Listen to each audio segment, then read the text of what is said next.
በምሕረት የገነነላችሁ በትንሣኤው ደግሞ የተወለዳችሁ ክርስቶስ ኢየሱስ የሞተላችሁ እንኳን ደስ አላችሁ፣ በደሙ ጸደቃችሁ። እንኳን አደረሳችሁ። እግዚአብሔር ስም የተባረከ አሜን። እዚህ ጋር የቆምኩት ያው የሚኖረውን ፕሮግራም ለማሰናደር እንዲሁም ለማስተዋወቅ ነው። በመጀመሪያ የሚኖረን ፕሮግራም ግጥም ይኖረናል፣ ቃልና ጥቅስ እንዲሁም ዜና፣ በመቀጠል ድራማ፣ መጨረሻ ላይ ደግሞ ሰላምታ ይኖረናል። እስከ ፕሮግራማችን ፍጻሜ ድረስ ከኛ ጋር እንድትተባበሩ በአክብሮት እንጠይቃለን። በመጀመሪያ ግጥም የምታቀርብልን ሰላም ወደዚህ ጠራታለሁ። በጭብጨባ ተቀበሉ።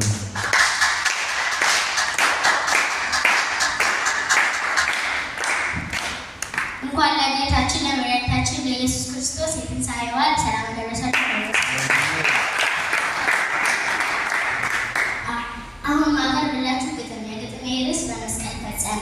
እንደ ልጅ ከሰማይ ከአባቱ እቅፍ ሊሰቃይ ሊወርድ በአለንጋ ሊገረፍ ከማወቅ ከክብሩ ከአባቱ ዙፋን ወረደ ኃጢአታችንን ሁሉ የሰው ልጅ ሊያድን። ማን አለ የተረዳ ይህንን ያወቀ የንግሥናውን ካባ ክብር እንደለቀቀ ስለኛ ብሎ መጥቶ እንደለቀቀ። ማን አለ የተረዳ ይህንን ያወቀ። እኛ ግን የቆጠርነው እግዚአብሔር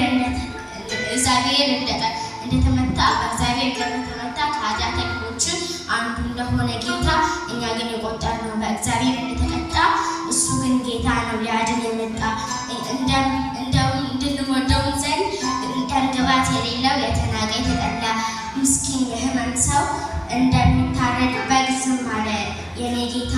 በኃጢአተኛ እጅ ሊመታ በእነሱ ሊረታ አፉን አልከፈተም ዝም አለ ተነዳ የሕመም ሰው ሆነ ስለ እኔ ተጎዳ። እሱ ተዋረደ ተቀጣ እንደ ባዳ ሊከፍል የእኔን የዘላለም ዕዳ።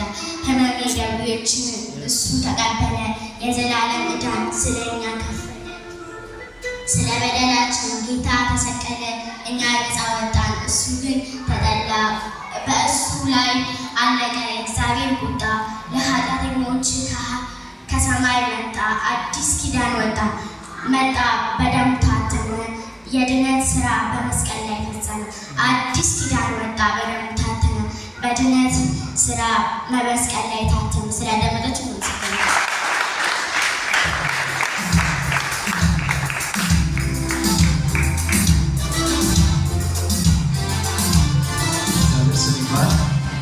የአባታችን ስም ይባላል።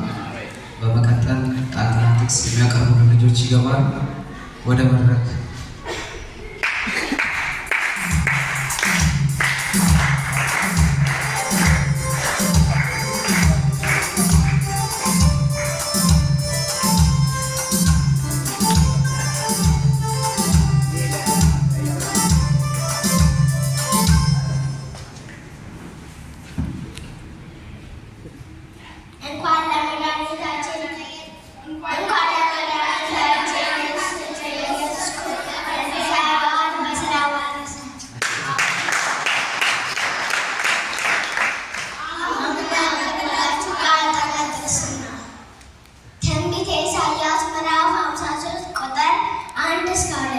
የሰማነው ነገር ማን አመነ?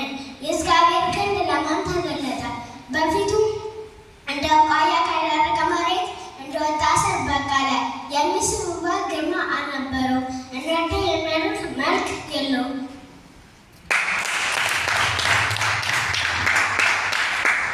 በሰዎች የተራቀና የተጠላ የሕመም ሳይሆን አሰቃይ ያልተለየው ነበር። ሰውን ፊታቸውን እንደሚያዞሩበት አይነት የተናቀ ነበር። እኛ ከበሩ በእርግጥ እነርሱ ደዌያችንን ወሰደው ሕመማችንን ተሸከመ። እኛ ግን በእግዚአብሔር እንደተመታን እንደተቀሰፈም እንደተሰቃየን ቆጠርነው። እርሱ ግን ስለ መተላለፋችን ቆሰለ፣ ስለ በደላችን ደቀቀ። የደኅንነታችን ተግሣጽ በእርሱ ላይ ነበር፣ በእርሱ ቁስል እኛ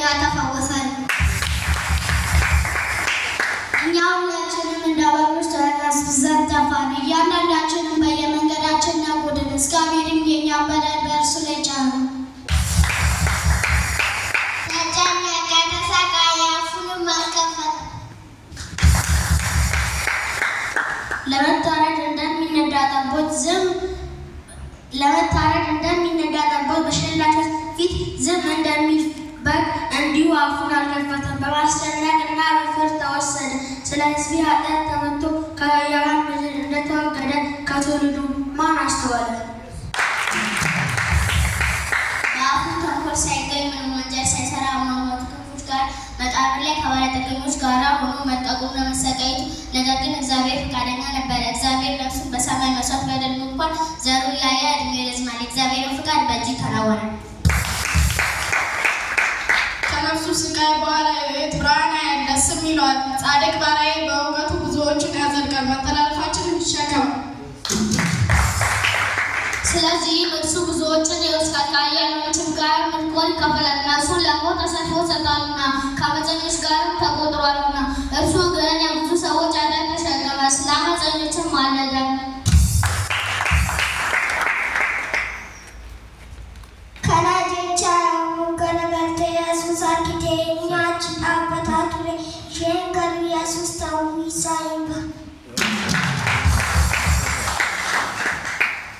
Wangeela Yohaannis boqonnaa 20 Yesuus immoo dubartii naannaa maaliif boossaa jedhee ishee gaafate. Ishee ilaalee kana hedduu jettee waan yaaddeef gooftaa ati asii fuutee iddoo tokko keessi eessa akka keessi jaallatti himanii dhaqee isaa nan fida jette.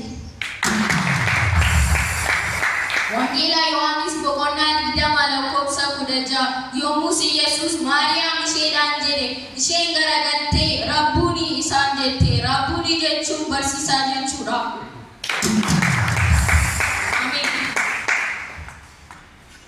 Yesuus immoo ana hin qabin, ani ammayyuu gara abbaatti hin ba'e. Gara obboloota koo dhaqi, ani immoo gara abbaa fi waaqayyo kootii fi keessanitti ol nan ba'a jedhee abboome.